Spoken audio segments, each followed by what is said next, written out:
Salut! Si t'es nouveau ici, bienvenue à toi, je m'appelle Corinne. Sur cette chaîne, tu trouveras des conseils et astuces pour essayer d'optimiser au mieux ta vie professionnelle. L'autre fois, je discutais avec l'un de mes collègues et on parlait de nos premiers emplois, comment ça se passait et tout. Et il m'a dit, bah moi pour trouver cet emploi, donc mon premier emploi, j'ai dû revoir mes critères à la baisse. Et sur le champ, ça m'a évoqué un peu aussi, moi, comment ça s'est passé pour que je trouve mon emploi.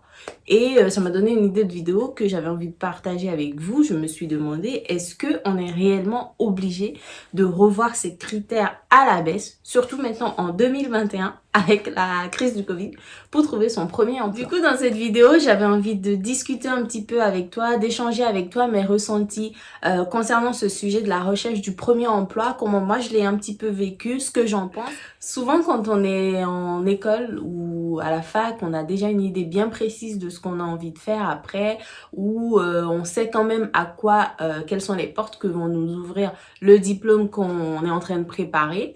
Mais moi, je pense que, enfin, j'ai remarqué aussi que quand on sort, du coup, de l'école ou de la fac, la réalité sur le marché de l'emploi, elle est tout autre. Que ce soit au niveau du poste qu'on recherche, de la rémunération qu'on recherche, des qualifications qu'on recherche, on se retrouve confronté en fait à totalement autre chose.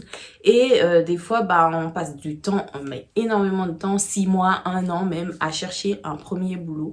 Alors qu'on est quand même motivé, on a envie de travailler, tu vois. Et moi, le fait que mon collègue me dise, en fait, j'ai dû revoir mes critères à la baisse, en fait, ça m'a rappelé mon propre parcours et je me suis dit, moi aussi, à un moment donné, j'ai dû faire des compromis. Mais est-ce que revoir ces critères à la baisse est synonyme du totalement abandonner ses ambitions, ses réelles ambitions professionnelles? Tout dans cette vidéo, j'avais envie de discuter un petit peu avec toi, d'échanger avec toi mes ressentis concernant ce sujet de la recherche du premier emploi, comment moi je l'ai un petit peu vécu, ce que j'en pense. Le premier point que j'avais envie d'aborder justement pour partager ça avec toi, c'était déjà le contenu du poste recherché en lui-même. C'est-à-dire que quand tu as ton diplôme et que là tu te mets à la recherche d'emploi, pour moi, faut pas revoir ses ambitions à la baisse, mais par contre, faut être prêt à faire des compromis. Et par exemple, si tu sors avec un diplôme d'ingénieur, c'est très difficile de trouver un métier d'ingénieur tout de suite.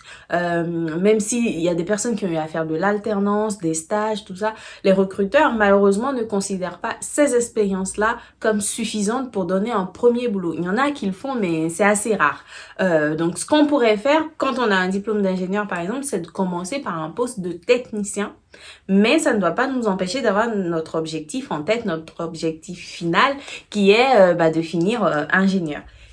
Et justement, pour ne pas se laisser emporter par la routine et perdre de vue son objectif, ce que moi j'ai pensé et que j'ai mis en place de mon côté, après avoir sur les années, si je m'y tiens, mais je vais m'y tenir, c'est de mettre en place en fait des échelons, des deadlines. Par exemple, si tu occupes un poste de technicien et que ton objectif c'est d'être ingénieur, c'est de te dire ce poste de technicien, je vais l'occuper en CDI pendant 2 ans et par la suite, je vais passer à autre chose. Si je connais pas exactement les différents niveaux qu'il y a dans ce domaine, mais par exemple, je vais passer à un poste de technicien supérieur ou directement à un poste d'ingénieur junior cette fois-ci. Tu vois, donc il faut garder à l'esprit ton objectif. Et en fait, ce cheminement-là, moi, je l'ai appelé la valorisation du parcours et du diplôme parce que concrètement, c'est ce que c'est le fait de prendre des postes un peu moins gradés pour pouvoir par la suite aspirer à d'autres postes plus importants.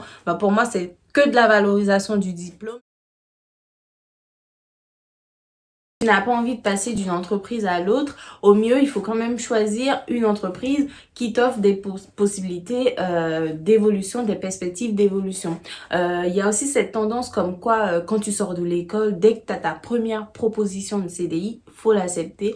Moi, je suis pas partisane de cet état de choses. Après, chacun fait comme il veut. Aussi, les conditions ne sont pas toujours les mêmes, mais on n'est pas obligé non plus d'accepter la première proposition qui s'offre à nous. Il faut réellement regarder ses critères. Il faut savoir, enfin justement connaître son objectif et voir si la proposition qu'on nous fait est en adéquation avec les objectifs qu'on a.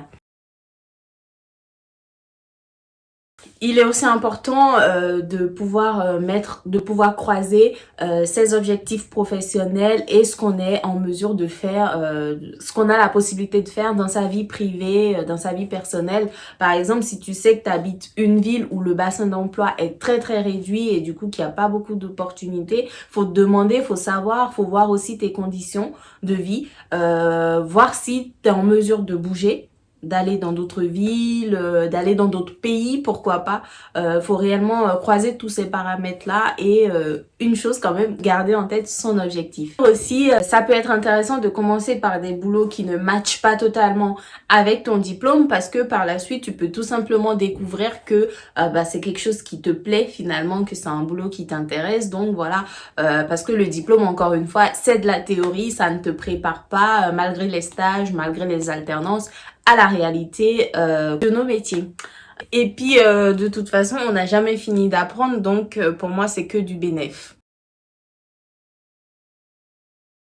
En conclusion, pour moi, il faut garder à l'esprit un plan d'action dans son projet professionnel. Il faut échelonner les choses, il faut y aller progressivement, commencer petit à petit et garder quand même en tête son objectif final. Voilà tout ce que j'avais à te dire pour cette vidéo. Si elle t'a plu, n'hésite pas à la liker et à la partager autour de toi.